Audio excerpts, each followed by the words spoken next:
let's go on the record. The time is 6 p.m. on Monday, February 11th, and we're here in Lucerne at the Community Activities Building. I think the address is 3589 Country Club Drive. Did I get that right?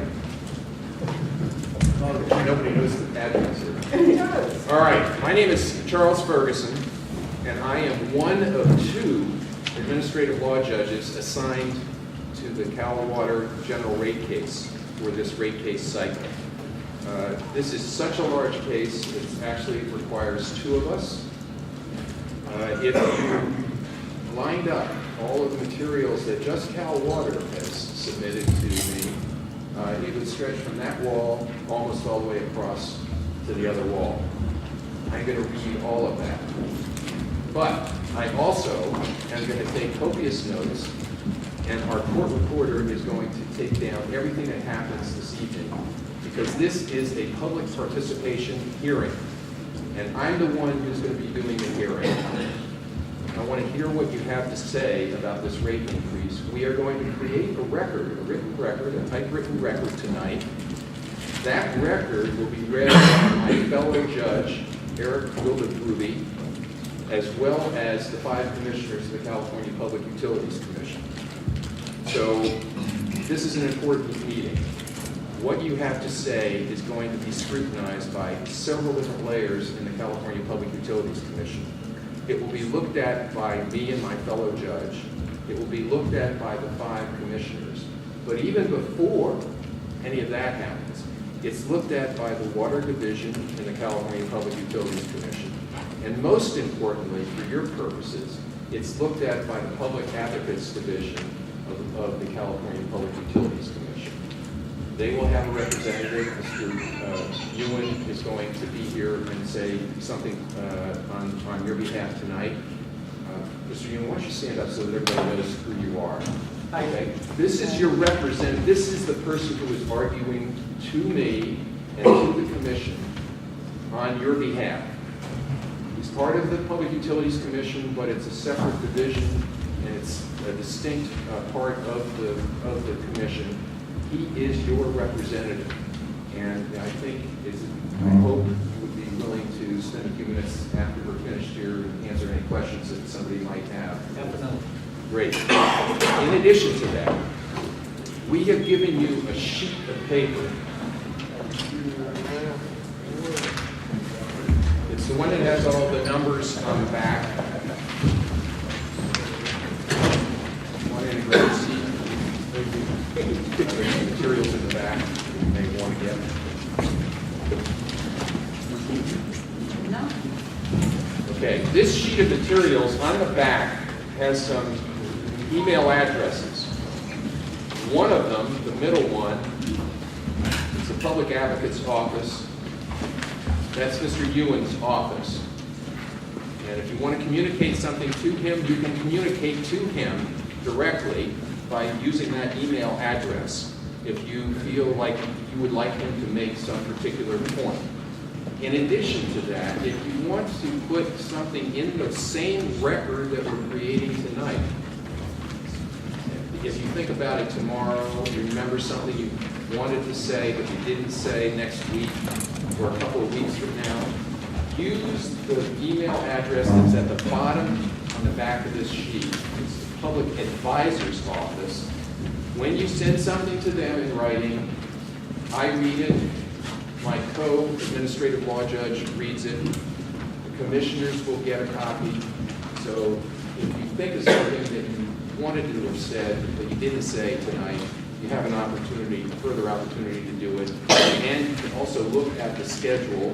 We've given you a place where you can get the schedule for the proceeding, and that's the top email address here. That's actually Cal Water's email address where they come. It's not an email address, it's a website maintained by Cal Water that shows you the whole outline of what's happening in the proceeding.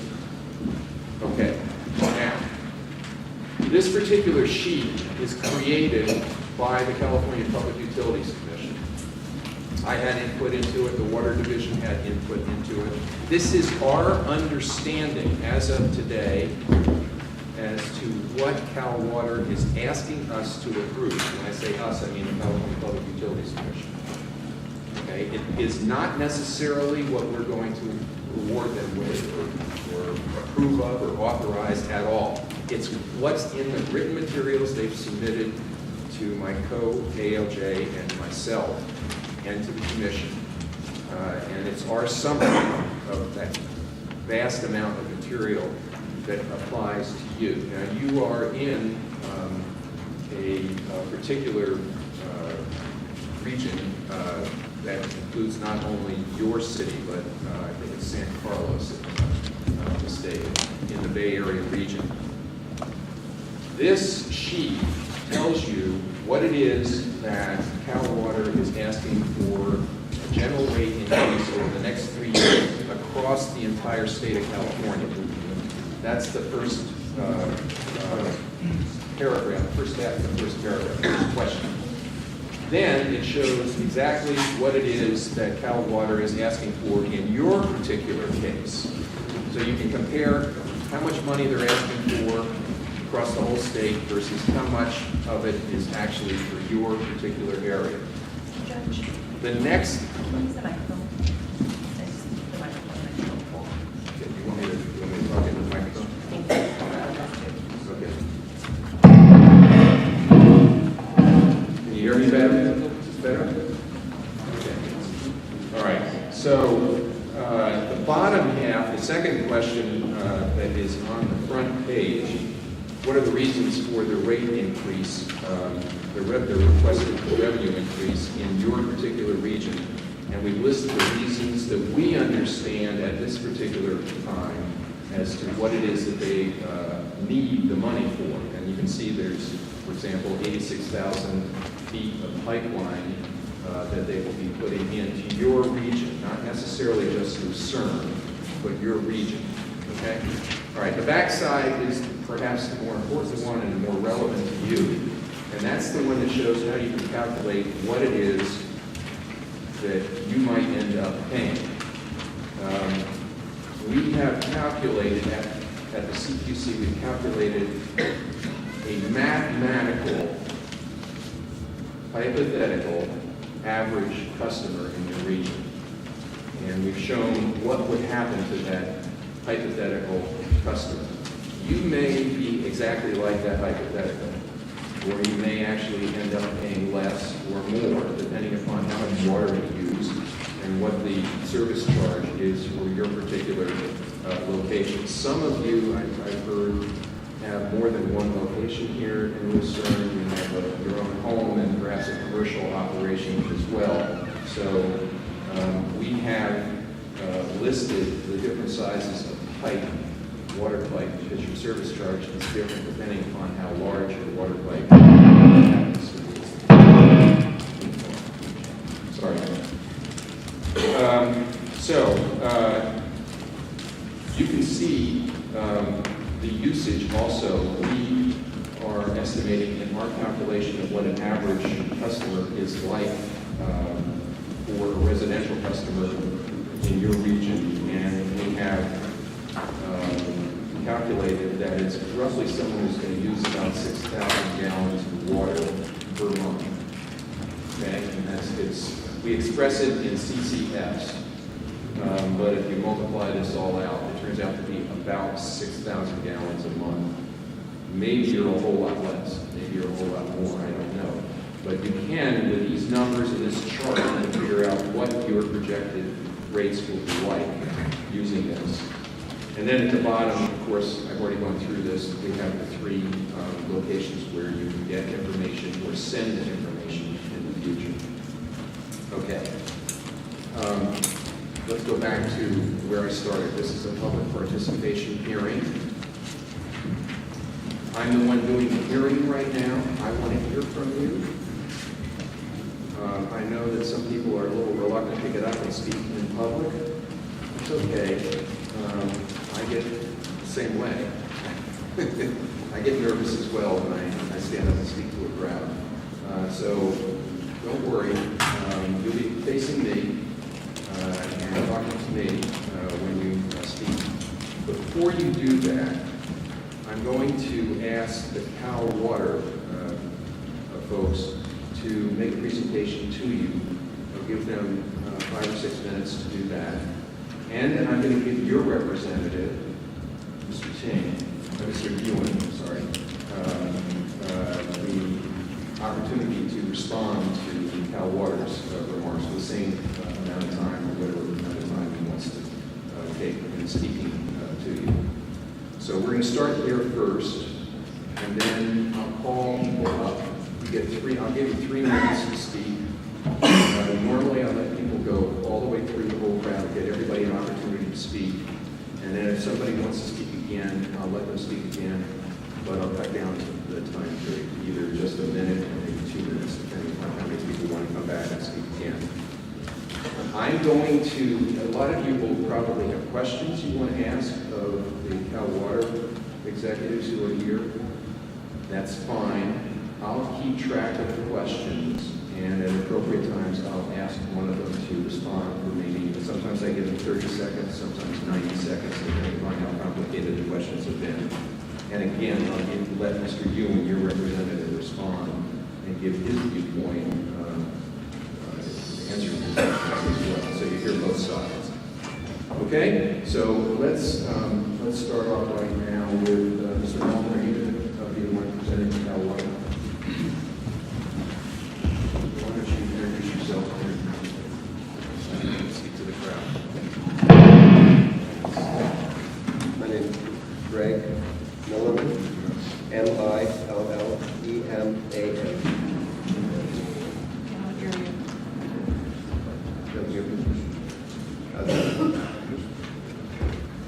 Can you hear me? Did you get that? I'm having trouble. Okay. I'm having trouble, they're having trouble. What if I just like that? How about I just talk loud? Does that work? Okay. My name is Greg Milliman, Millelleman. Thank you. Good evening, Your Honor, public advocates, commission, and of course you, our customers, for coming here today to this public participation hearing. My name is Greg Milliman. I work at California Water Service Company. I am the Vice President of California Rates. And I want to thank you for letting me speak today. His Honor, the public advocates, the PUC staff, they have a lot of experience and expertise. They've already looked through what Cal Water submitted, so I'm going to spend this time speaking to you, our customers. We have several people here with us today. We have Darren McCosker, he is your operations manager, and Evan Markley, he is the district manager, as well as other expertise in water quality, engineering, and operations, here to answer your questions after the meeting if something comes up that you want to talk about. We will be here and stay. So to start with, there's a few things that I want to go over. We are committed to our customers' best interests. There is a need to maintain and improve Redwood Valley drinking water infrastructure, and the commission, you, our customers, Cal Water, we all have the same purpose. We all want to have safe, reliable water at affordable rates. And a, quote, low water bill is of little value if no water comes out of the tap, if the water coming out of the tap is unsafe to drink, or if the water, when the firefighters need it, there's no water that comes out at all. Cal Water was formed in 1926 and began serving the Redwood Valley in the year 2000. We serve about 2 million Californians across the state. We do over 400,000 water quality tests a year to ensure that our water meets all the federal and state water quality requirements. Here in Redwood Valley, we serve more than 3,200 people. We are proud of our work, our history, our longevity, and our expertise.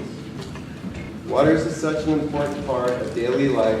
It's easy to overlook how it gets delivered to our customers' homes, businesses, and schools. It takes extensive networks of water pipelines, tanks, pumps, wells, water treatment, booster stations to move to ensure the water quality and reliability. We've seen the health and safety risks that can occur when infrastructure investments go ignored.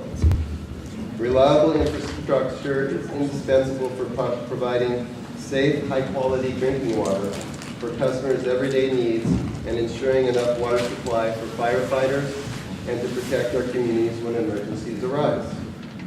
At Cal Water, we are committed to ensuring a reliable supply for everyday needs as well as emergency needs, which is why we continually inspect and maintain our water system and make improvements when and where needed.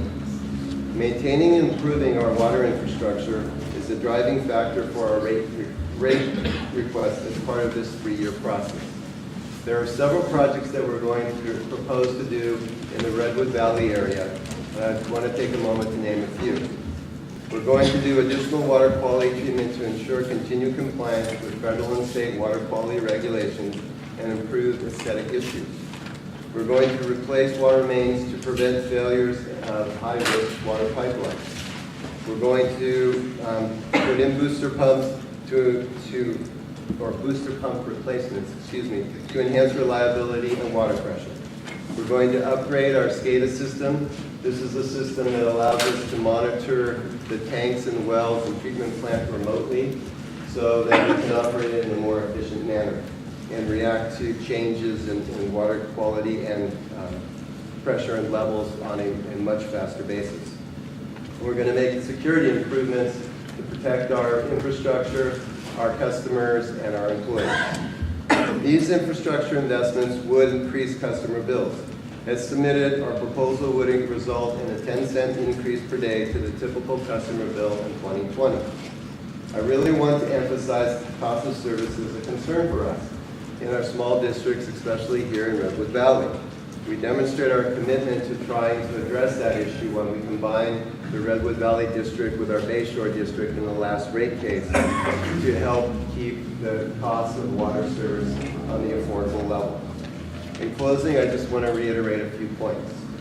All parties, the PUC, you, our customers, public advocates, and Cal Water want the same thing. We want safe, reliable water at an affordable rate. Our water infrastructure is the means by which we deliver that. It requires investment for maintenance and improvements to ensure there is a safe, reliable water service for our customers' everyday needs as well as for firefighting needs. We work systematically to upgrade our infrastructure over time to keep it reliable. Over the next 3 years, our Redwood District will make the proposed improvements I just mentioned, among other projects, in order for us to continue a safe and reliable water service in this community. In closing, we know that water issues are very important for this community, and we specifically requested to have a public participation hearing for you so you can speak and you can get your concerns on the record for the judge. So with that, I'm going to sit down and turn this meeting over to the judge, but very quickly to you. Thank you for your time and thank you for coming out. Mr. Bellman, just wait there a minute. While you were speaking, I noticed that we seem to have a typo in our handout. Are these? I can't hear you. Yeah, let's go off the record. Yes, you should be 20. All right. Okay. There is a typo in this handout that we gave to you, which I just Do you want to go noticed. back on the record? Yeah, let's go ahead. Let's go back on the record now.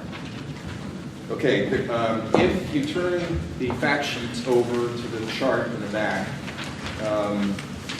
it has the proposed rates, and it has 3 years. It's supposed to be 2020, 2021, and 2022. There's a typo up there at the top in the blue heading. So the second proposed is 2021, the third proposed is 2022. Okay? Everybody got that? Can I ask a question? It says that if you 10 cents on your bill this year, this is right on the where it says $2.20. 10 cents per day. No, he said 10 cents per day for the average customer. That, Mr. Billman, was that the average customer that we Yes. portray here? Okay, so 10 cents per day times 30 days is about $3. we have all of our arithmetic correct here? Yes, that is I correct. was just asking for Yes. this. Okay, so, let's see.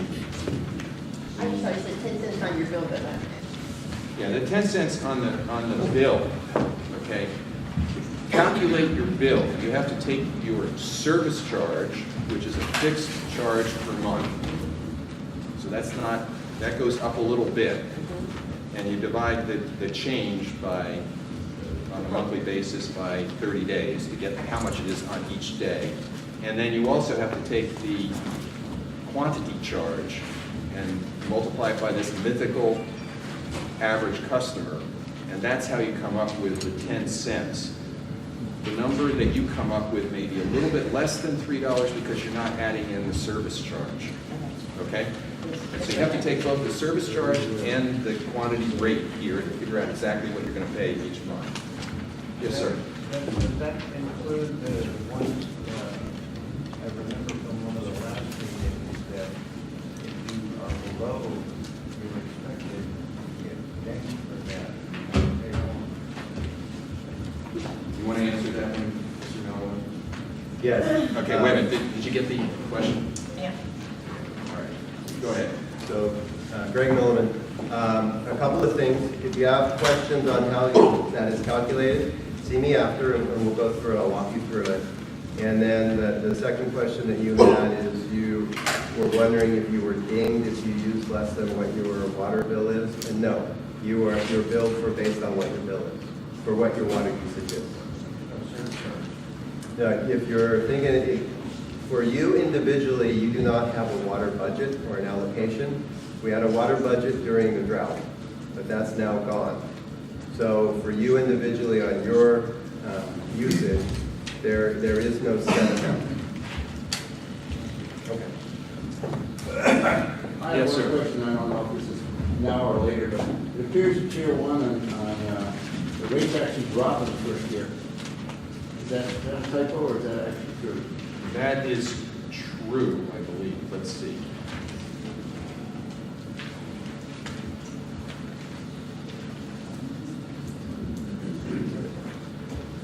Your Honor. Your Honor. Yes, You want me to answer that? please. Yes, Mr. Milliman again? Yes, the answer is true.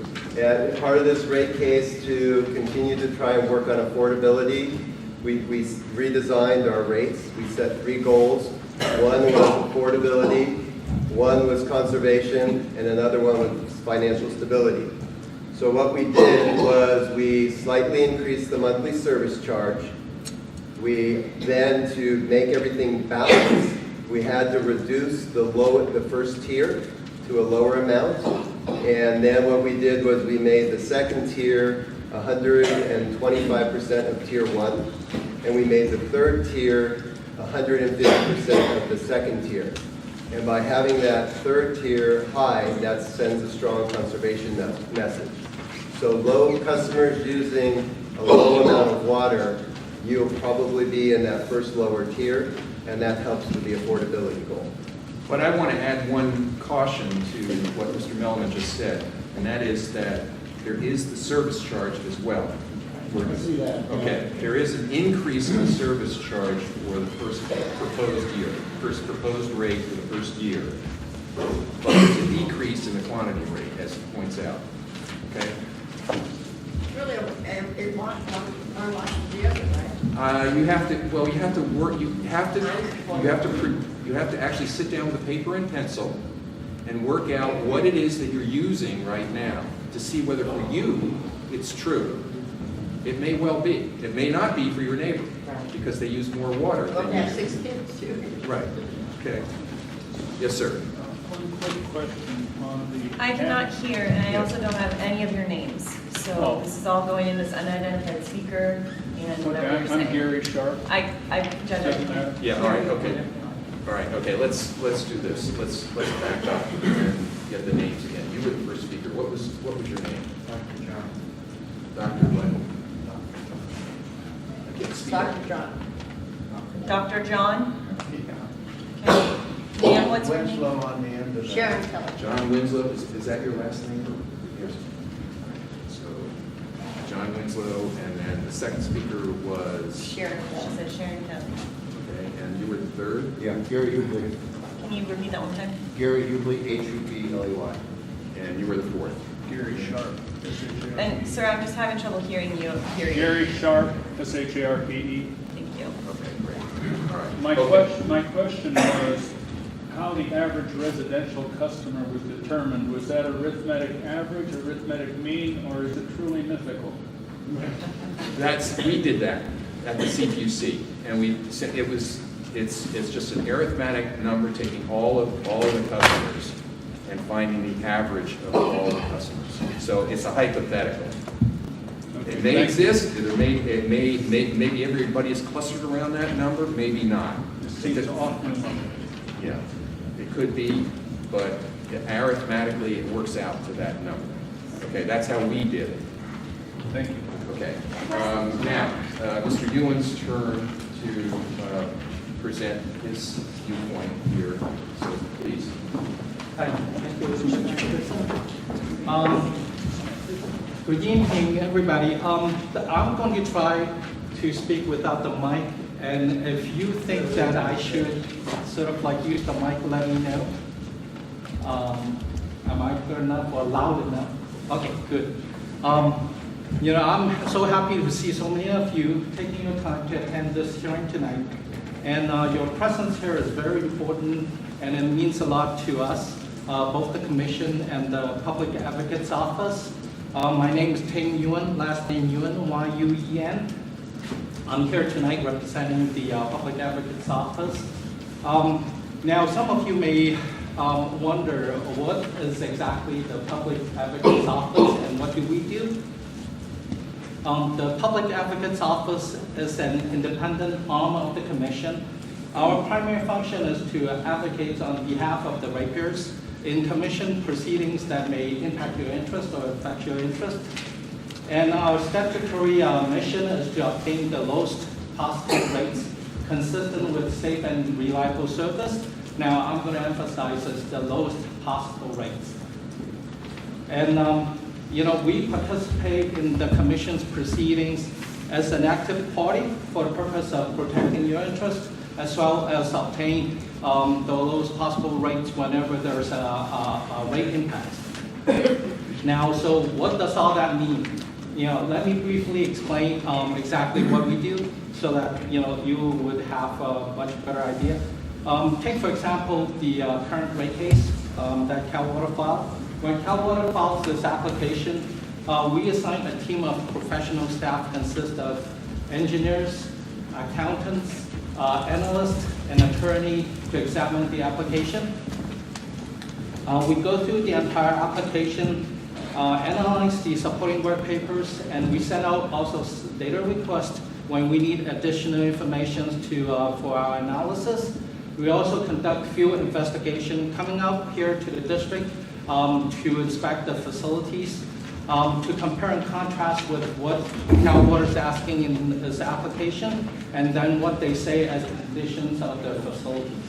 So based on our analysis, we come up with our own recommendation. Now in the current case, we have close to 20 professional staff assigned to this case because Cal Water case is so big. And then based on our analysis, some of our main focus key cost areas that we're focusing on is line replacements, smart meters, pump and motors, and also vehicle replacement, you know, just name a few. Now, the team that is currently assigned to analyze this application is still in the process of finalizing our recommendation. So if you're interested, details of our recommendations can be found in our staff report.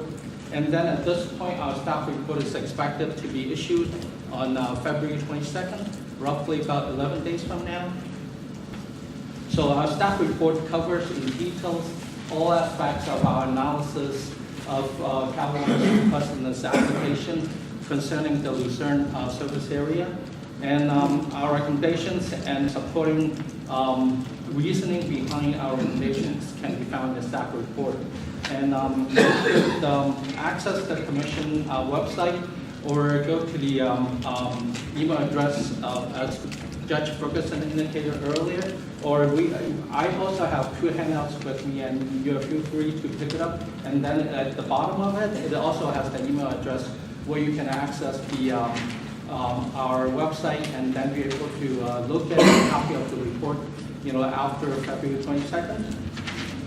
Now, with that said, I want to emphasize now that this is your hearing. It is for you to voice your views and your concerns to the commission regarding Cal Water's request and its service in the area. And as a member of the Public Advocate's Office, I'm also very interested in hearing your view and your concern regarding this case and the service that Cal Water is providing to you. And so I'll not take any more of your time. Could I ask you a question? When they took over, they replaced the entire system with the water treatment. Okay, tell you what. This may not be the time, but I'm going to be available after the hearing. I asked you this because I was wondering if when they replaced that system, was the piping and automation systems replaced at that time? Or do you guys look into that when you're seeing? Well, when they filed the application, as the judge indicated earlier, we have a lot of web papers and supporting materials that Cal Water filed. That's why we assigned 20 people to it, and we go through everything. And Because then, they got that Jim Move grant as well. yeah, What so did that all cover? whatever they ask for that has a dollar amount attached to it, we look at it. Okay, yeah. Are you finished with your presentation? Yeah, but just want to emphasize that I'm going to stay behind after the hearing, and then if anyone wants to talk to me, share your thoughts and then your concern with me, I'm going to be available. Yeah. All right, let's go back on the record. Here's what's going to happen in the first week of June of this year. There will be an evidentiary hearing. It's like a trial. And Mr. Ewan and Mr. Melliman and Mr. Melliman's lawyers, all of them will present their cases to me and my co-ALJ for 5 days straight, 8 hours every day. So for 40 hours, we're going to listen to testimony and cross-examination of witnesses, and we're going to delve into all of the issues. I'll get to ask questions. They'll get to cross-examine each other's witnesses, just like a regular Well, trial. why can't we do testimony now? Because I got to tell you something. Okay, just a minute. You're going to get your chance. Okay. You came in late, so you didn't hear the first part of the presentation. We're creating a record here right now for your comments, and we will review all of your comments as well. So here's what I'm going to do. I have a list of speakers who signed up. They go first, and then after that, you can raise your hand and speak after that. We'll do it one at a time. 3 minutes each. We're going to keep time, okay? So let's start with the first speaker.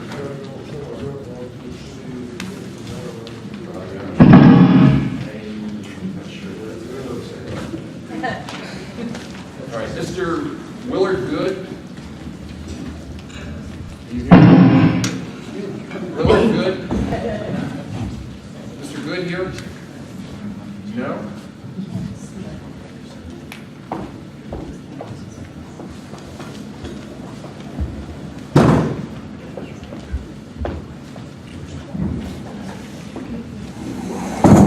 Okay, the second name on the list is Mr. Charles, I'm not sure the pronunciation, Bain.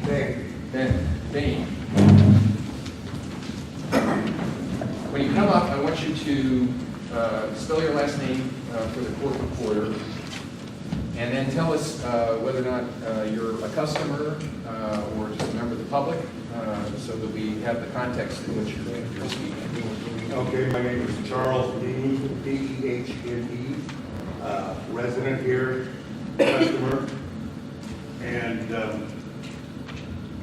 the prices you have on that map there for the amount of usage and stuff for 1 month, we get billed every 2 months. So, and that's a little misleading. I've got my bills from the last, copies of my bills for the last 2 months, which I'd like to give to you so you can look at, because there's 7 different charges on these bills.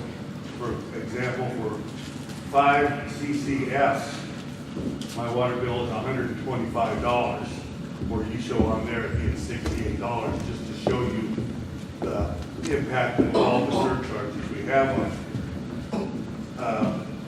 One surcharge on here, one of the charges we have on here is RAM, W-R-A-M. And when this was put in during the drought, it was under our understanding, it was told to us, that this charge was put on there to offset for when we were using less water and Cal Water wasn't making the projected money they were. So this was added on so that they could still maintain their money. So in other words, the less we used, we got penalized for it. That charge is still on our bills today, which in 2016, the governor said that was no longer necessary. And it's 50, on both of my water bills, it's 52.8% of what the cost of the water was. So we're paying an extra 52.8% above the cost of the water. So I'm just curious as to why that can't be removed. And in here it says they're asking for an 18.1% increase for our area here, the Redwood area. And it says on here, 3 of the reasons: one, for securing the water supplies. Well, it's not like we're digging wells, they get the water right out of the lake, and they've got a long-term agreement for quick purchase of it from Solano or whoever down there to meet the qualities. We are already paying, we pay $36 on our bill every 2 months. We're paying for an $8 million treatment plant. So we're paying, so they don't need any more money for that. And then it says to continue investment into infrastructure. Well, if they don't get a penny more, then they have the same amount of money that they have this year to spend on infrastructure. And it asks for an 18.1% increase on that over the next 3 years. That's like saying inflation's going to be 18.1%.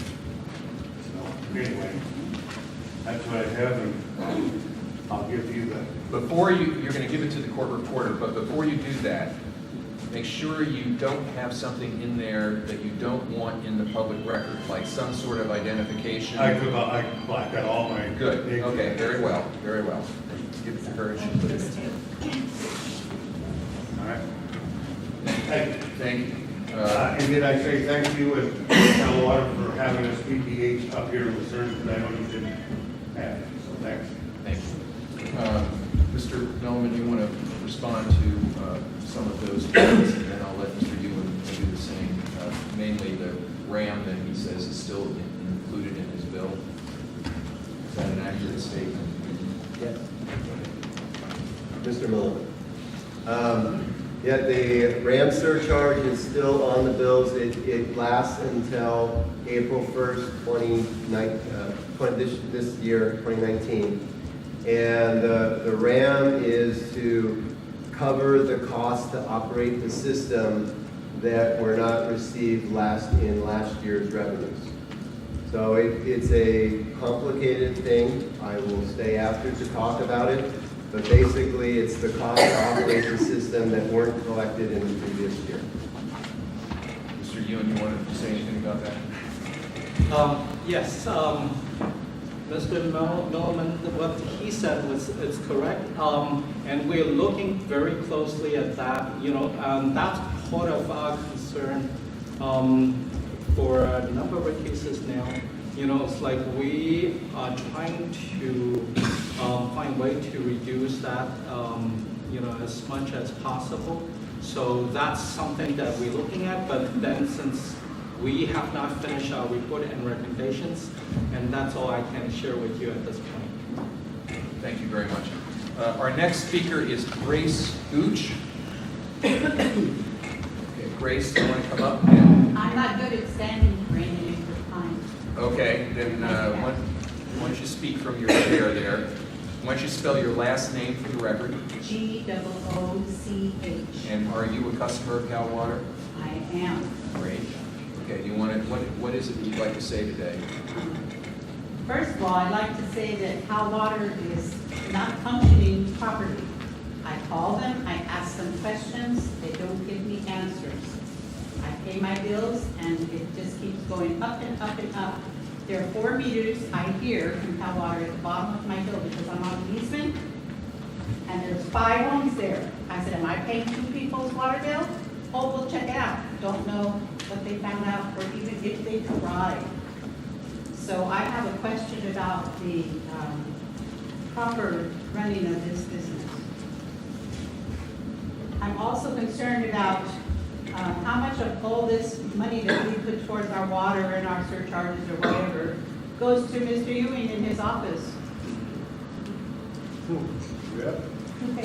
Yeah. Do we pay because we're paying water bills? Or is he paid by the state, the government? I don't know. Who pays it? Yeah. That's the reason. Who? You can answer me? No.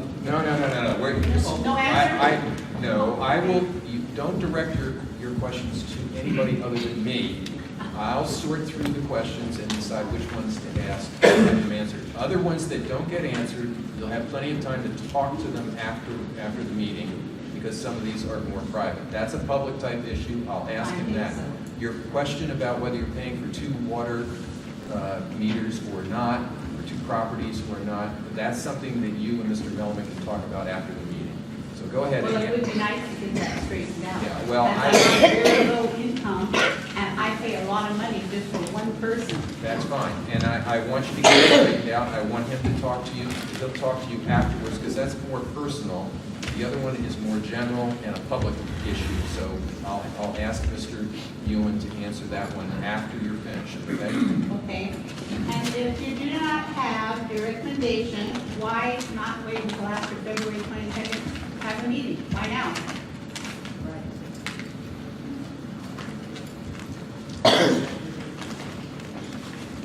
Is that it? Do you have an answer for that? Or No, is there something you want to I'm not talk going about? to, I've got your question in mind. What else do you have? I didn't know this meeting was tonight until I got home today, because I'm out of town for a few days a week. But everyone I talk to, and there's a lot of people here tonight, tell me the water is too high, and I'm inclined to agree with that. Absolutely. And I'm inclined also to say that an increase is based on what? It says here it's based on, what? An idea that the income, that the cost of living is going to go up? Well, my social security doesn't go up. Right. God bless you. Yeah, thank you, sir. We need to look at this seriously. I hope that they leave it as it is, that's bad enough. Surcharges, water. I can't even go out and plant a fruit tree or a flower because I can't afford to water it. End of story. I guess that's enough for now. I might think of something else though. That's exactly what I was gonna say. You know what? Look at these folks. Sir, These are retired people. Sir, please have Sir, a seat. Retired people sit that Sir, have please have a seat or we will stop the and they hearing. can't afford Sir, the rate please have a increases. seat. Stop. Ridiculous. This is wrong. How can you do this? Please be quiet and have a seat. You be ashamed of yourself. Mr. Ewan, you want to address her question about who pays you? Right. Yeah, I'm a state employee, and so I get paid, I guess, through taxpayer or ratepayers' money. There's a certain percent that I guess goes into the general funds, and that's where I get paid my salary. Is that on the state level then? You're paid by the state or the water company? It's the entire state. I think it's like all the public utilities, they sort of like, there's a certain percent that goes into the funding, and that's where we get our funding from. Excuse me, but I think it's a waste of money. I'm sorry to hear that, but that, Hey, I'm not I'll wearing a work. nice little suit that costs I don't know how much. I know what your salary is, but I'm sure it's great. Well, In your let me help office. us out here, though, you know, you might be able to help us. Okay, thank you. Okay, all right, the next speaker is, No, please say that. if I've got this pronunciation correct, Moten Charles. Yes. Did I pronounce your first name correctly? Yes. Okay, I think you should spell that for the court reporter as well.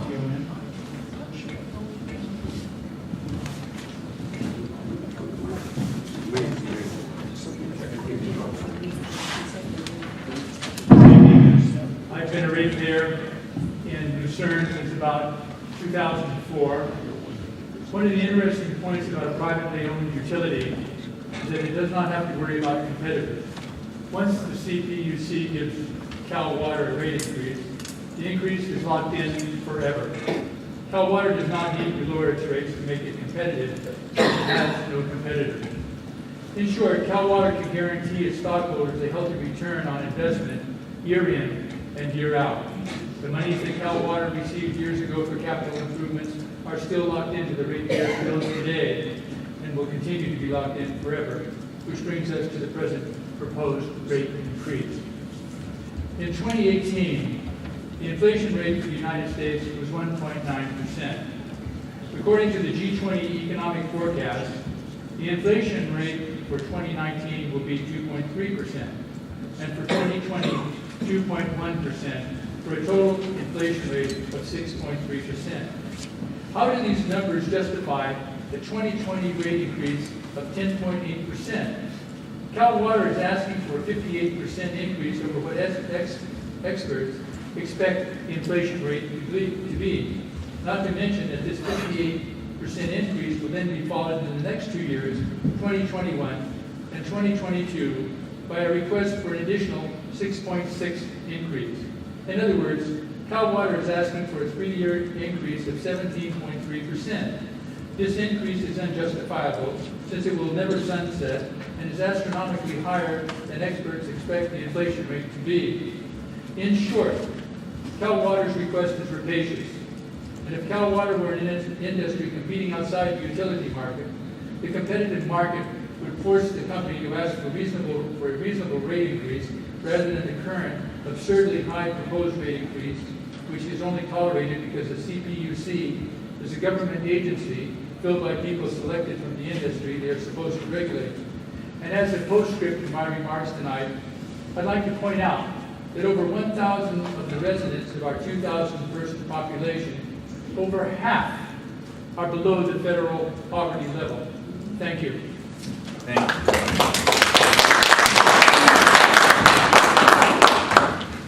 Okay, the next speaker is Gary Sharp.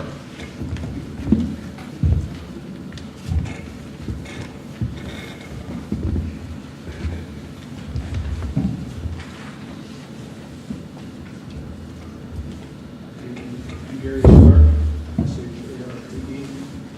I am a local resident of Great Barrier. I could stand up here and talk about how Cal Water Water Services has raised my water bill every year for the last 13 years that I've lived in Lucerne. I could point out they've even used the excuse of needing to give their employees greater benefits and significant pay raises while we were in a recession losing benefits and pay. I could talk about how I spent one summer building 2 18-foot square terraces in my front yard, putting in a sod and sprinkler system, only to have to let it die a few years later because I couldn't afford the water. Then as my water bill had jumped to between $300 and $400. That was several years ago, and the water rates have gone up from then. Now they want to raise them again because the infrastructure is old. We were told years ago that our rate increase was supposed to pay back a loan that was to take care of that. Where did that money go? But you have heard all that before. Too bad you just sit there and pretend that you care enough about what is being said now and in the past and do anything about it. So here's how I see it. A corporation is formed for one purpose only. It's there to make money. Its existence is for the pleasure and profit of its investors, which in itself is not a problem. That's what businesses are there for.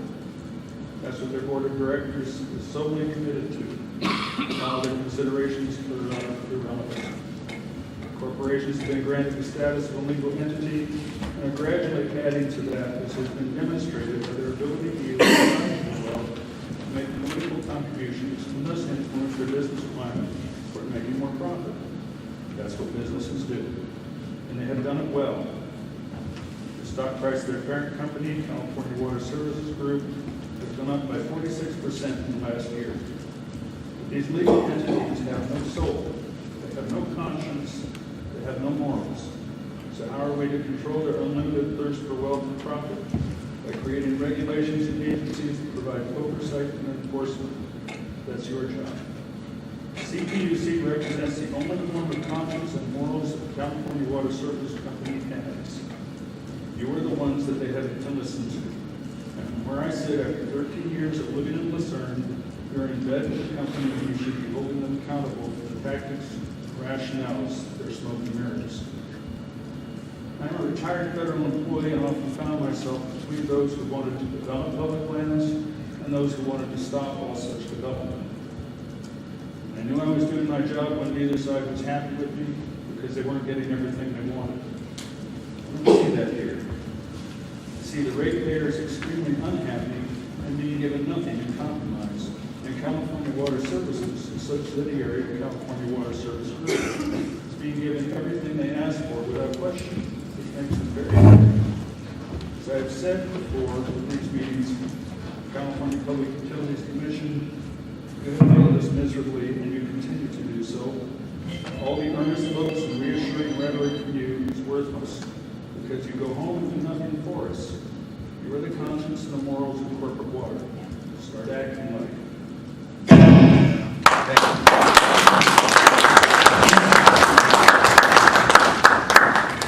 Next is Karen Kennedy. Ms. Kennedy, spell your last name so make sure we got it. Kennedy. And are you a customer? I'm a customer and a resident. I live in Riviera 1, which is past the school. We're a very high fire risk area. It almost burned down in August. We are dealing with the same skinny, leaky pipes. The same skinny, leaky pipes we have.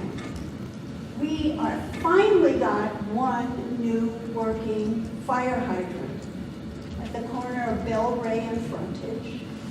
There's a little so-called hydrant across from my house on Bender Drive that's nothing but a narrow pipe that they painted bright yellow, and now it leaks rusty water. I don't have any faith that this company is ready to protect us from fire, and that is their responsibility.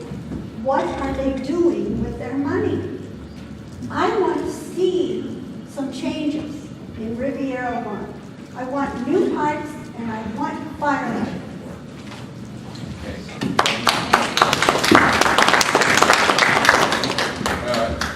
Mr. Melliman, I just have a quick question. Are you supplying water for fire purposes to City of Lucerne? I'm going to have our local manager address that. He would know how the system operates best. So please say your name.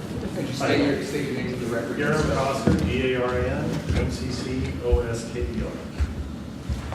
Yes, we are providing fire service to the people of Lucerne. And are you responsible for providing the hydrants as well? Yes. Yeah. So, heard her comments. Afterwards, would you speak to Ms. Kennedy and talk to her about that particular I will. set of fire hydrants? Yes, sir. Okay, thank you. All right, next speaker is Greg Stanley.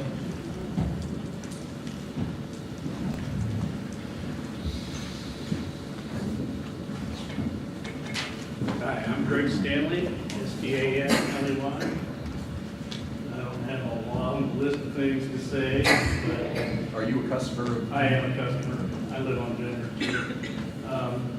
Since I moved here, the water tastes like the lake.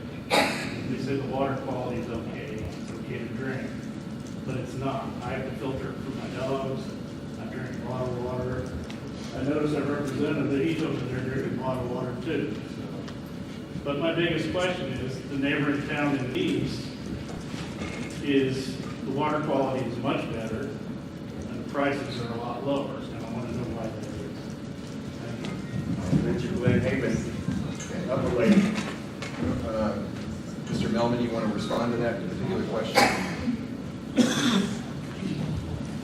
When I offer that anyone can drink out of this, Your Honor, I can't respond to that question because I don't know how the neighboring water company treats their water or how they operate and what their functions are, so I would be shooting blank. Okay. All right. Fine. All right. Next speaker is Dr. Herbert Gadbury.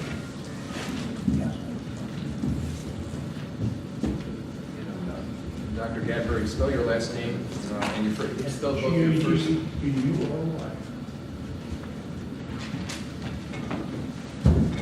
You know, I just moved here about a year ago. If I'd have only known, I would have moved to the town, next little town up. Where I could get my water for about a third of what it is here. Yeah, same I way. find this out after I get here. I didn't know it was gonna be such an exorbitant price of water. Here, I noticed, see, I moved from another place that had the same water company. I lived there for 10 years. My water bill was around $130 a month. I had a quarter acre, had fruit trees, beautiful green lawns, and I thought it was awfully high, but I didn't say much.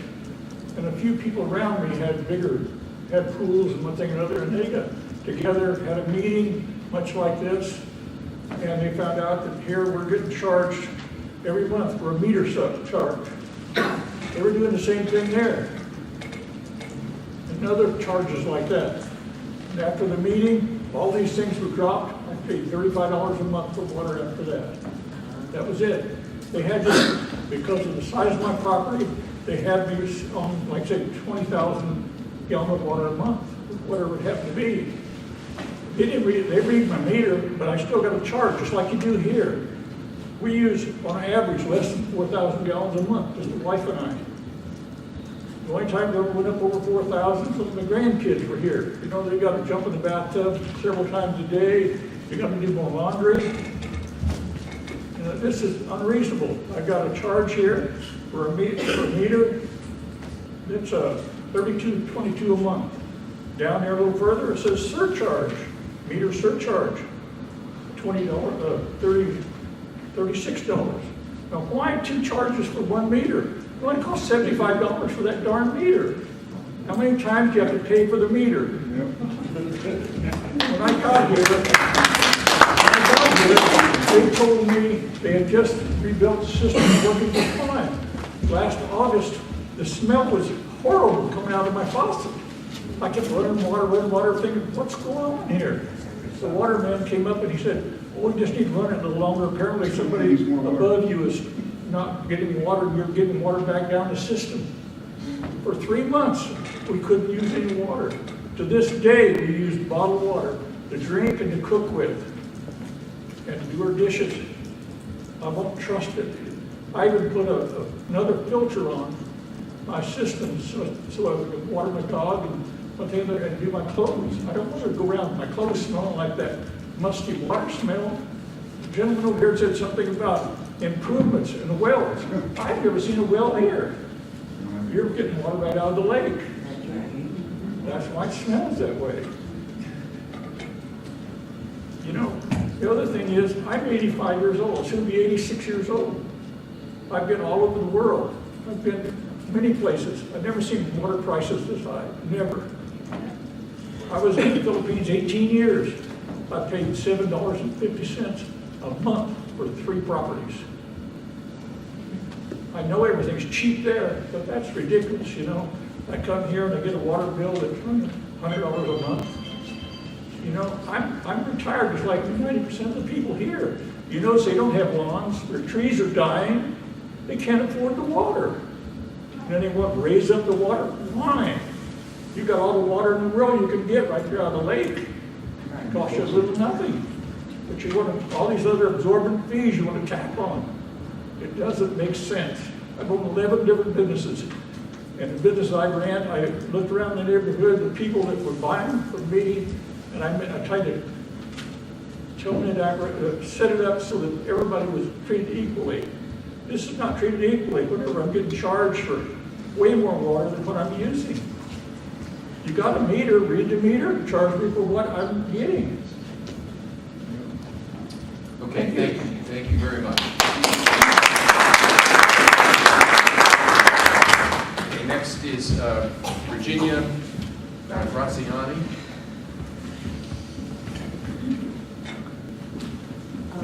Let's go.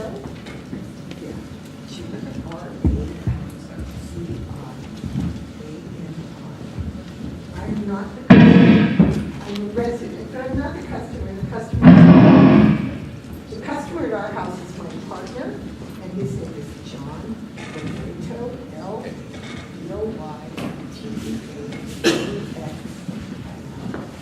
All right, Ms. Graziani, speak into the microphone so we can all hear you. Yeah, I think you're okay. Okay. All right. Good.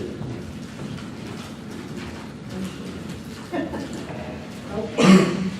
Well, we're going to hear a lot of people here tonight who are really unhappy, obviously. They feel that this company, Cal Water, is charging too much and that the service they're getting isn't very good.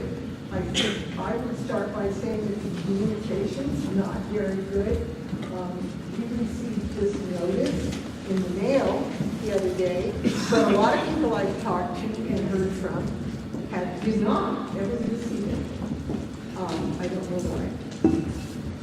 And I think that it's very confusing, it's very unclear. A lot of people have said, like the gentleman who was up here before, I don't know why I'm getting so much for this water. I think that you need to explain to people what it is, Cal Water. You need to explain to people specifically what it is that they're using, that they're spending the money on. The Lucerne district was blending in with the Bay Area district or Redwood Valley. I don't even know which one is which is Bay Area, which is Redwood Valley. The idea was that we, a fairly poor, low-income community, were going to be blended in with more affluent communities in the Bay Area, and this was going to reduce our costs. And apparently it did for a while. But now everything's going up again. You're talking about 86,000 miles. Is that right? 86,000 miles? I think it's 86,000 feet. Okay. That would be like 2 times around the world. 86,000 feet of pipeline. How much of that pipeline is going here in Lucerne? How much of that is benefiting us? If Cal Water could give us a breakdown, at least maybe not foot by foot, but something much more specific about what they're spending our money on, specifically how the money we're paying them is benefiting us, then they might have a little bit more acceptance from people in this community. So there are a lot of people in this community who are on fixed incomes. For one reason or another, a lot of us are retired, a lot of people are struggling to get by, and we would appreciate any kind of help that we could get. Thank you. Let me just pick up where you left off, Ms. Graziani. You were asking about, what's the breakdown? If you go to the website that I pointed out earlier, which is the very first one on the back side, it's the Cal Water website that has the materials they've submitted. I said, if you heard me at the very beginning, I said you would stretch all the way across this floor.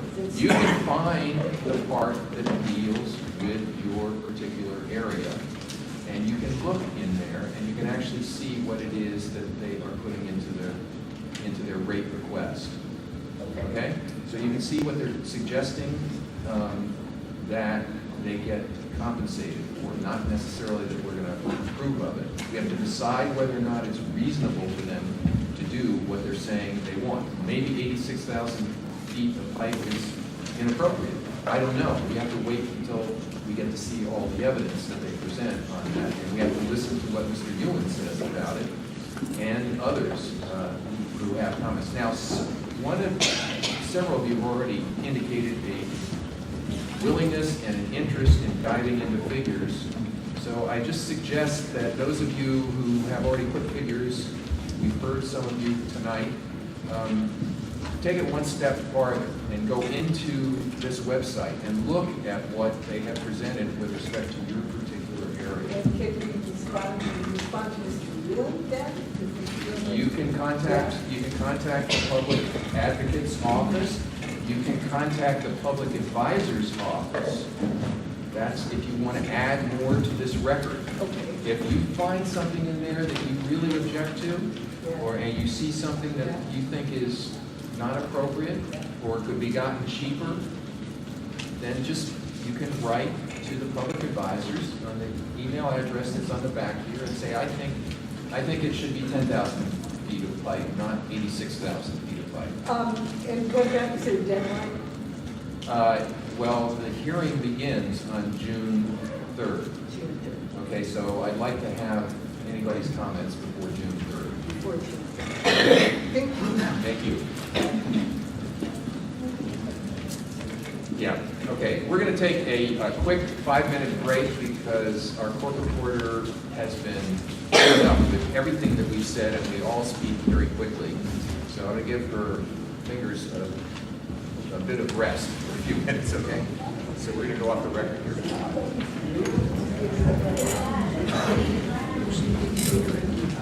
The last speaker was Ms. Graziani. The next one is Elise Jones. Thank you, Your Honor. My name is Elise Jones, Jones. Your Honor, as many people have spoken to tonight, the California Water Service is a for-profit business. They are interested in making money for themselves and their shareholders. Today, they closed the market at $51.54 a share. To put that in comparison, PG&E closed the market at $14.33 a share.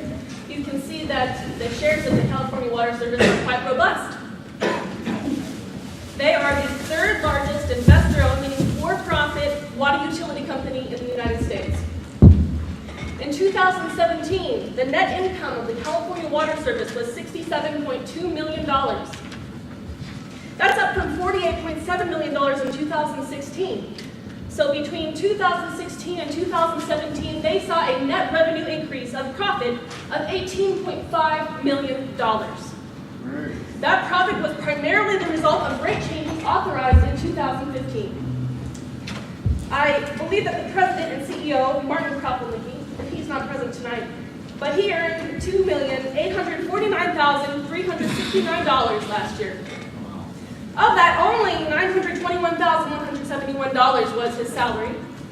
He did earn, however, a $1,297,333 bonus. He also was given $590,000 worth of stock. The average household income for a family in Lucerne is $30,000. We are one of the poorest counties in the state of California.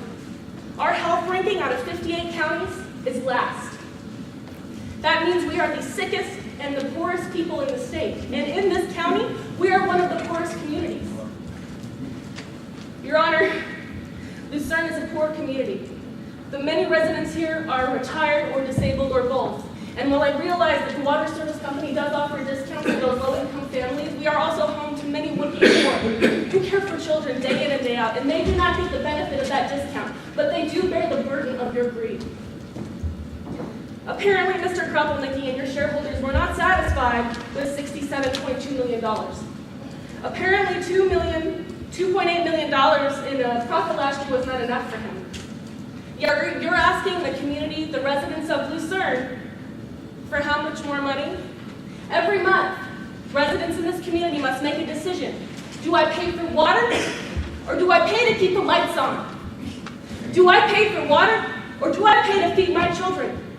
Do I pay for water, or do I pay to keep a roof over my head? You have the audacity to ask people in this community to make that decision because $67.2 million wasn't enough for you.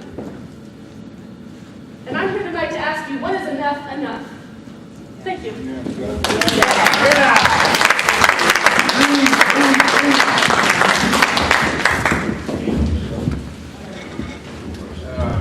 Before you leave, Ms. Jones, let me just suggest to you that the commission currently has proceedings going on looking into the issue of affordability, not only for water, but for electricity and for natural gas, because the same problem arises in the other utilities that we regulate. What we're trying to do is figure out a way of creating some kind of uniform plan throughout the state, looking at the issue of how people can afford these incredibly important services. So, like you're doing here tonight, it might be worth your while, in fact it would be worth your while, and that's true for any of you here in this room, to submit comments also in those proceedings. And you can contact the Public Advisor's Office, and they will advise you as to which proceeding numbers those are. And you can send in comments. You don't have to come to any meetings. You don't have to go to San Francisco to speak at any particular proceeding there. You can actually send in comments by mail or by email and do the same thing. So you have notes there, putting together your notes that you just read to us in an email or as an attachment to an email would be very, very appreciated. And there are many people like you throughout the state who are saying the same thing and sending in comments. So I encourage you to do the same thing. Thank you, Your Honor. All right, let's go to the next speaker. Mr. Kevin Waychick, is that correct? Mr. Waychick, can you spell your name for the record, please? W-A-Y-C-I-K. And are you a customer of Cal Water? I am a customer and I'm a homeowner. Great. My family's lived here, most of my family, for 57 years. Lucerne Water Company was owned by a private company, a private family, and it was a pretty good water company. Then Cal Water was sold twice. Cal Water got a hold of it, and they raised our rates. Outrageous. We had a water supervisor named Jim Steele fight for our community, which is Lucerne, to get our water rates down to where they are now. For the next 7 years, they were not going to touch. If you can get a hold of Jim Steele, I wish Jim Steele was here tonight to back this up. Told us at a meeting in this room with Lucerne that our water rights will not be touched in any way for 7 years. And it's only been not even 2 years. They've come back to us and they want to raise our rates for Redwood Valley. Now, when that gentleman talked, he never said anything about improving Lucerne. They want to improve another part of the state for their water, but they want Lucerne to help pay for it. My suggestion to you is not let them do this. Keep our rates with Jim Steele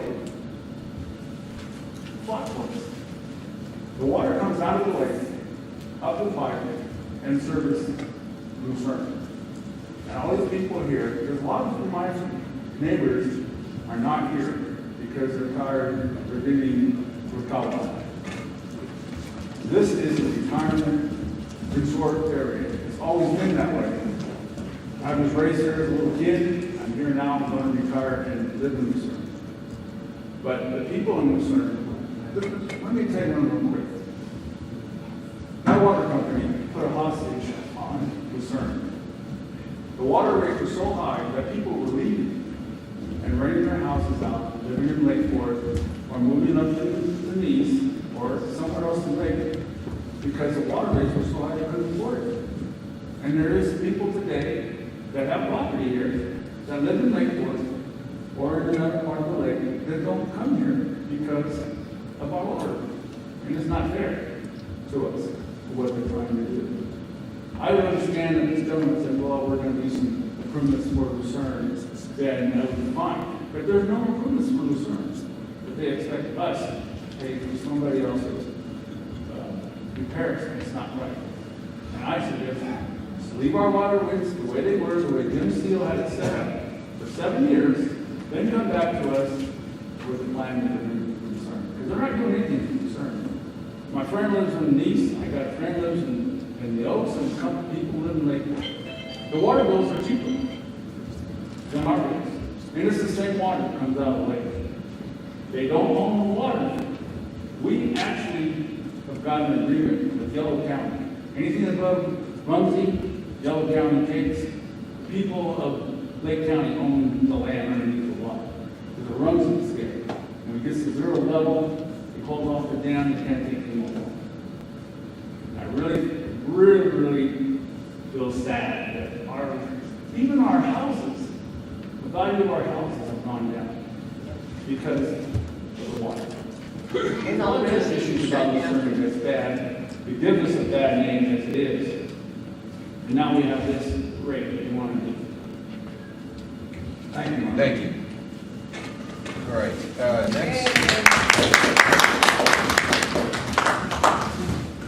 next is Dr. Winslow.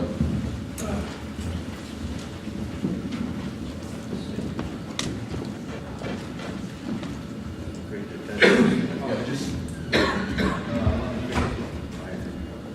people here and talk loud enough.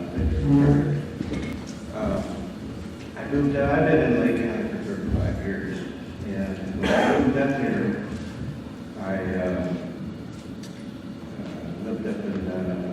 ended up living up in Riviera Heights, and I got on board with it, and I fought against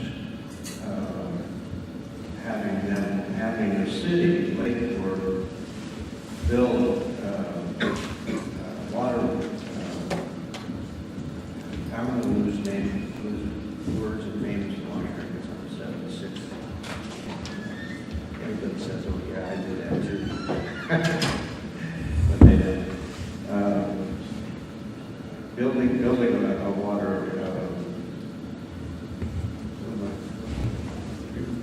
A main pipeline or what? No. Treatment plant? Yeah, treatment plant, thank you. I fought against the treatment plant because we had local control over everything. But that was a big mistake, and I learned that really fast, especially when I moved over to Lucerne. But in those days, if you wanted to take a shower in the lake, or in your house, actually, you got lake water. That was great. And we couldn't drink the water in the Riviera Heights. We had to go over and get stuff from a well in Kelseyville that had clean water. Well, now we got the same kind of trouble. We don't have, the water isn't green when it comes out of the tap, but it's green when you try to drink it. And to save money, I have probably 10 gallon jugs, milk cartons. And because my bathroom and my room, and it takes 1 gallon, 1.5 gallons for the water to get hot in the kitchen, which is it's right below the kitchen. So rather than let it go down the drain because it's valuable where we're at, I put it into milk cartons and then put the milk cartons through the Brita filter. But in the summertime, that doesn't work. And even now, somebody said, well, that's just in the summer. That's not just in the summer. If I leave my Brita filter on the kitchen sink without a towel over it, it starts to get little green things all around the bottom of the level of it. And you can't drink it without tasting the lake. And in the winter, in the summertime, it's way worse. And I go down, I did the same thing somebody else did. I took a glass of water down to the cow water. Nobody would touch it. They wouldn't drink that stuff. But it's gotten worse and worse. And when I first moved in there, it was really bad because I had somebody else living with me then. 2 showers, 2 everything with water. And so I got under the house and I rerouted the showers, bathtubs and showers down the side of the house because it's two levels into a 50-gallon drum so that we could have vegetables and grow stuff. He told me that was illegal though. But, you know, I have to take the water out and use it. So it's, I wondered, and I was wondering until that lady told us how much the stockbrokers got, what they did with all the money they got. So that was what my problems were. It still is. I still have to cover my rivet filter up, or it'll start growing out. It doesn't matter whether it's in summer or whatever. It doesn't. Thank you very much, Dr. Rick. We will look at the water quality issue. Flushing it doesn't do any good either. All right. Next is Tim Doty.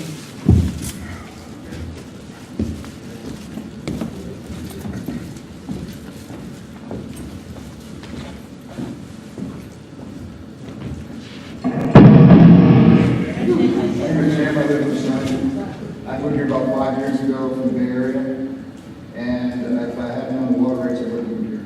I should have checked that beforehand, but they removed some margin, same price range, but, So anyway, they've been talking about water quality here for a long time. The last time we did this, we talked about water quality. Well, let me show you what a filter looks like after 3 months of the water quality.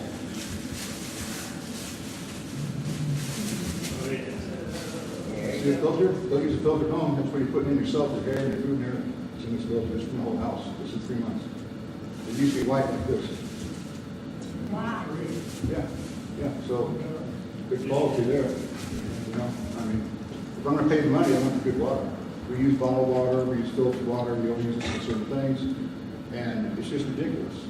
You promise good water quality, and like everybody's here, talk about water quality. Talk about that several years ago. We're still talking about it, and I really think we need to do something about it because we're not going to be able to control our rates. We never can because PUC doesn't do anything about that. CPUC, they always approve everything. So, I think that something can be done about this. Maybe send this to Cal Water, special order. Anyway, thanks everybody. Appreciate it. All right, thank you. All right. Next is Sherry Kelly.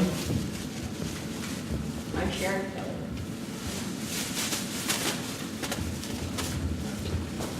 Want to speak?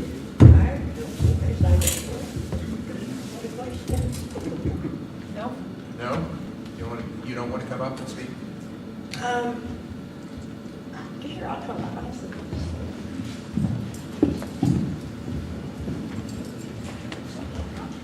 I'm a woman. Let's make sure that we've got your name spelled correctly here. Is it K-E-L-L-Y? Yes, it is. Okay, first name is Sherry or Sharon? Sharon. Sharon. S-H-A-R-O-N. Great, thank you very much.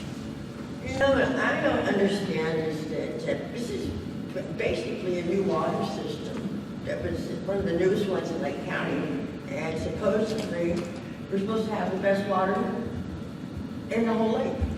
But it's not true, obviously, from the filter. And also, they were given a $10 million grant for that system, so they didn't have to pay for all of it either.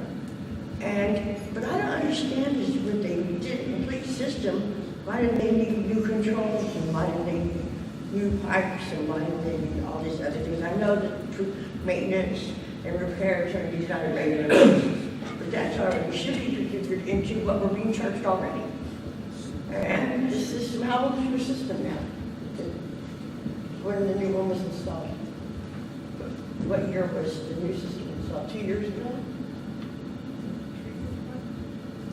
When you got your grant, and you guys took over and raised the rates really high, and then they got raised now lower back down.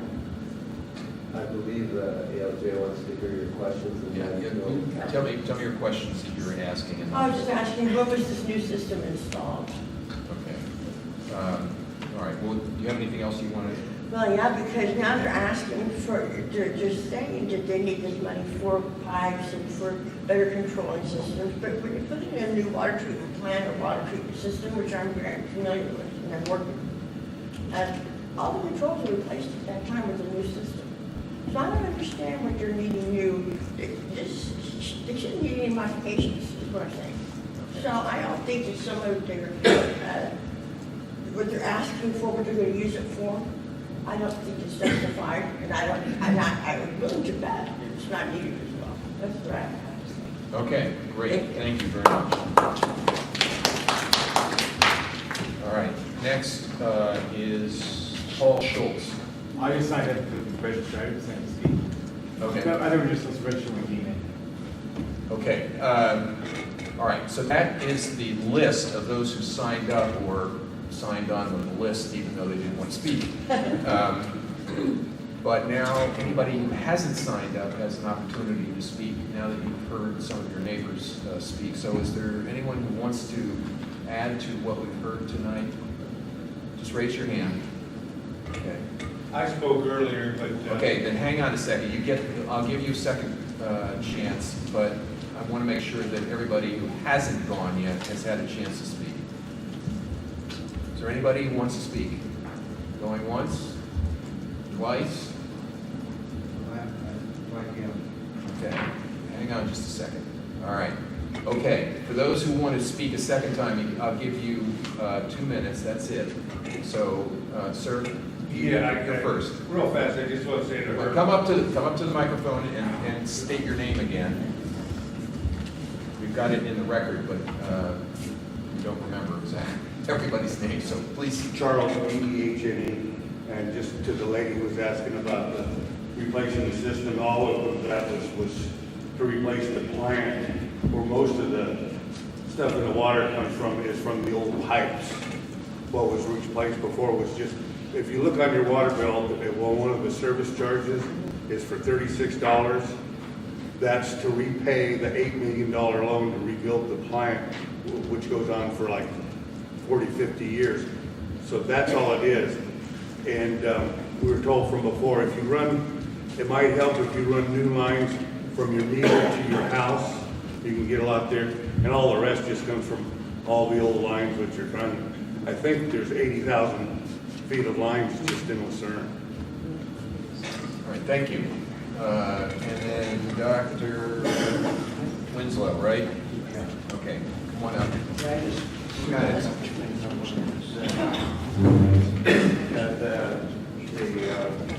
For the fire department. Speak into the microphone. Having to do with fire department, next door neighbor has a fire hydrant, they call it, but it's 4-inch. And the cap is my fire cap, that would keep water going on the house. For more than 5 years, probably less than that. And the nearest fire hydrant is where we live, and there's like 10 houses there. It is almost a half mile away.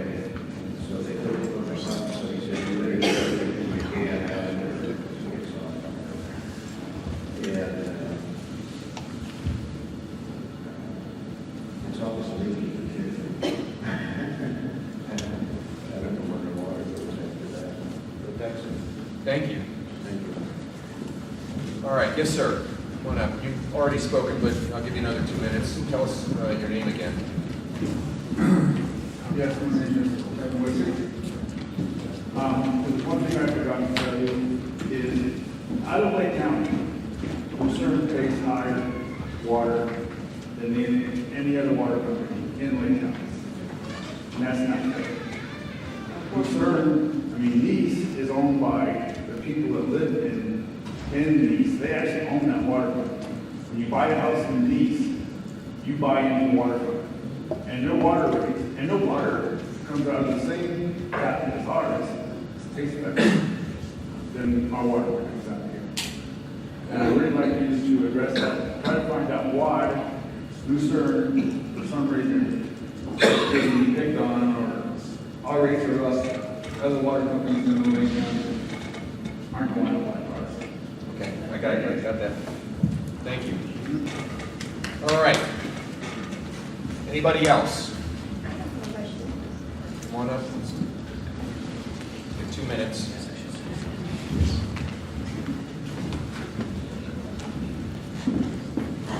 This is your Ms. Kelly, right?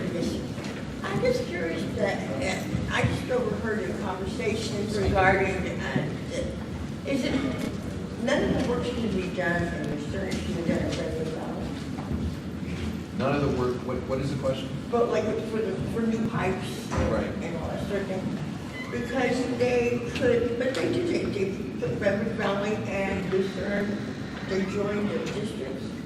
Well, let's find out, okay? Go ahead and take a seat. Mr. Melvin, try to answer that one question. Are the Redwood Valley part of the same district as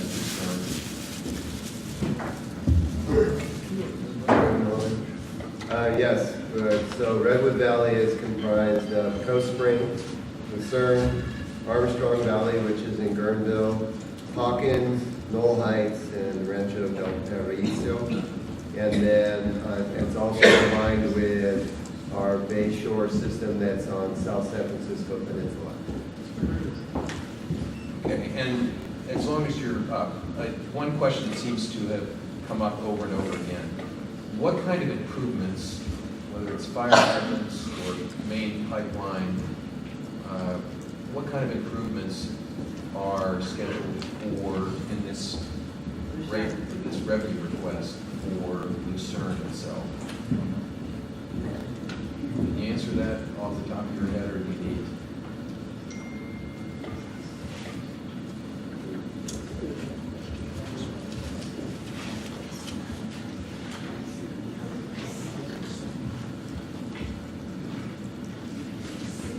For Lucerne specifically, we are looking at installing active carbon system at the treatment plant to help address cytotoxins and odor and smell. And we're also looking to do improvements to the system that runs that, the electronic system that does that. And we are also doing some security system improvements here, and those are the big ticket items for this district specifically. Okay. All right. Now, yes, sir. Time for one more? If you want to come up, I'll give you 2 minutes. I want to close this pretty quickly. A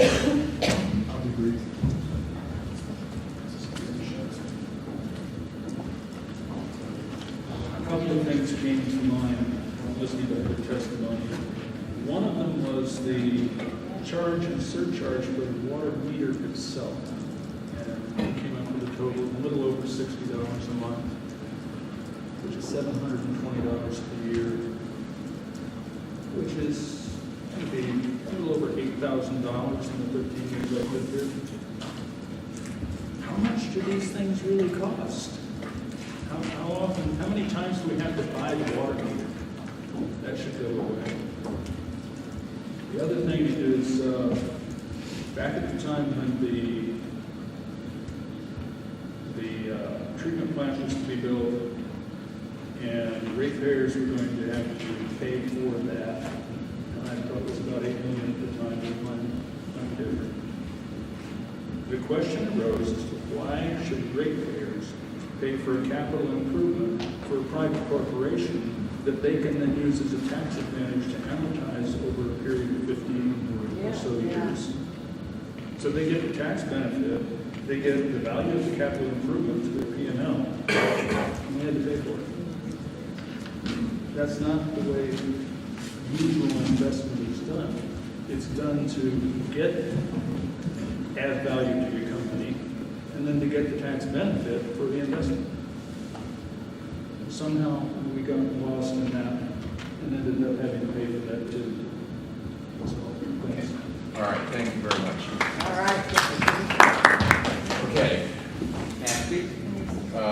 Yes. Let's get your name, and are you a customer? My name is Bruno Sabatier, S-A-B-A-T-I-E-R.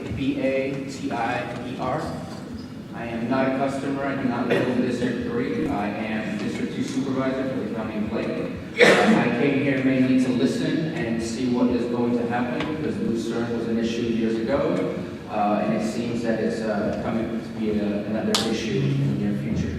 I also live in the city of Clear Lake, where I deal with the same circumstances with Golden State Water Company, which is another private company that has purchased a county water district, and rates are increasingly higher and higher every single year. One of my questions is, obviously a lot of people have expressed their frustration that we are a unfortunate poor community, we're an elderly community, lots of fixed income, and so this creates more and more problems as to how can you afford the necessities of life, and water is a necessity of life. I am part of the Local Area Formation Commission, LAFCO, for the County of Lake, and we review all the municipal services that are available to our community members here, and water districts is one of those that we review. Unfortunately, we're not allowed to review private water districts because they have their own oversight, not us. But when we review water districts, we look to see what the quality of their service is, the efficiency of their service, and I hate to put quotes around it, but reasonable costs to the payers for the service. So I'm going to ask the CPUC to please try and look at it from the same perspective of LAFCO. And when you look at the services surrounding the area offering the same product, water, how can we not see that there's an issue when next door neighbors are paying so much less than what is being offered here? I appreciate the complexities of a water district. I just took a tour of the entire county looking at the sewer district and the water districts, the complexities of bringing water from our lake or through our wells, some piping infrastructure so that we can have water that comes out of our faucet. That is a cost, and I think every one of us are willing to pay for that cost. But when again, you can see that the county special districts is offering the cost at a fraction of the price, how can one community see such a huge difference in one local area? We just did work through LAFCO on the Cobb Mountain area. We had a huge issue with the Valley Fires, where a lot of our infrastructure burned down, and it was not possible for us to bring it back unless we consolidated all the way up to 9 water districts put together. The price tag on that project was about $15 million. The money is almost completely obtained through grants and other processes through the government or through the federal government, maybe even FEMA. The rates that we're looking at for those who still live on Cobb Mountain are still a fraction, even after that $15 million price tag, it's still a fraction of the price that's being offered here in Lucerne. I empathize with those that are dealing with it because I deal with it in my family. I can't have a green lawn anymore, it just doesn't work. I can't pay $400 a month for green grass. We're looking to expand and uplift our community. It is more difficult to bring in businesses. It is more difficult to build subdivisions. It is more difficult to move our community forward when the cost of such a necessity is immense. And it is a huge burden on our community members. So I ask the CPUC to please take on the philosophy of LAFCO and do a municipal service review of the whole area and see how it is that Cal State still fits into this community and what it is that they need to do to remain at a price that is affordable to everyone. I appreciate the fact that they do offer good jobs to those who work there. I have friends who work at Golden State, which is not good because I don't like Golden State the way that I have to pay for my water. But I appreciate that they do try to offer quality jobs. But first and foremost, they are providing a service to our community, and they need to make sure that they stay affordable for us because cooking, bathing, and drinking water is absolutely a necessity of life. So thank you for being here and letting us express ourselves and listening to what we have to say. And I hope that we see a bigger crowd here in June. Okay, Supervisor, thank you. We appreciate appreciate your coming here tonight ourselves, and we do look at these sorts of issues very much like you're looking at the municipal water systems through the LAFCO entity. Okay, I think that concludes our hearing for tonight. It's been, from my point of view, very worthwhile to hear what you have to say. Obviously, there are some serious issues that come up over and over and over again. These meetings help focus the attention of the judges and the commissioners on the issues. So I'm taking away a lot from tonight's meeting. And like I said, you can continue to participate without having to go to San Francisco or anywhere at all. You can actually just do it by sending stuff in by mail or over the email system to the commission. So thanks again for coming, and I really appreciated hearing all of you. So thank you. Thank you. Good night. If, just so you guys know, the CPUC has started to post transcripts online, so in the event that the company who has the cases at hand order the transcript, they're posted in 1 to 5 business days. In the cases where companies have not ordered transcripts, they're posted online in 8 days. So this one, just so you know, the transcript in this entire proceeding will be posted within 1 to 5 business days after every hearing. So that's all the way for you to draft. That's the transcript. Yeah,